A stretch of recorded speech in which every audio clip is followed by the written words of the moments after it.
मस्त आज आपण बनवूया सर्वांना आवडता पदार्थ म्हणजे मोमोज। चटणीची रेसिपी काल टाकलेली आहेच।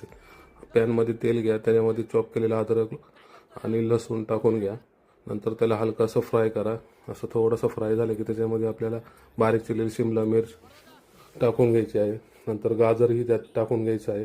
असं बारीक चॉप करून टाकायचे एकदम। नंतर त्याला हलकंसं फ्राय करायचं, जास्त फ्राय करायचं नाही। नंतर त्यामध्ये आपल्याला कोबी टाकून घ्यायचं आहे। अर्धा चमचा आपल्याला ब्लॅक पेपर म्हणजे काळी मिरी पावडर टाकून घ्यायची आहे। अर्धा चमचा आपल्याला ग्रीन चिली सॉस टाकायचा आहे। एक चमचा ॲरोमेट पावडर टाकायची आहे। टेस्टिंग पावडरपेक्षा ॲरोमेट पावडर कधीही चांगली। अशा पद्धतीने चांगलं मिक्स करून घ्यायचं। नंतर त्यामध्ये एक चमचा आपल्याला डार्क सोया सॉस टाकायचा आहे।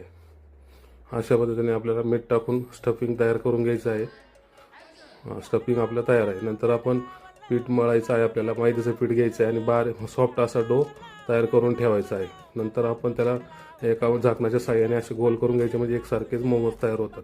नंतर मग त्याच्यामध्ये आपल्याला साईडला पाणी लावून मध्ये स्टफिंग सर्व भाजी भरून घ्यायची आहे आणि अशा प्रकारे आपल्याला त्याला शेप द्यायचा आहे मोमोजचा।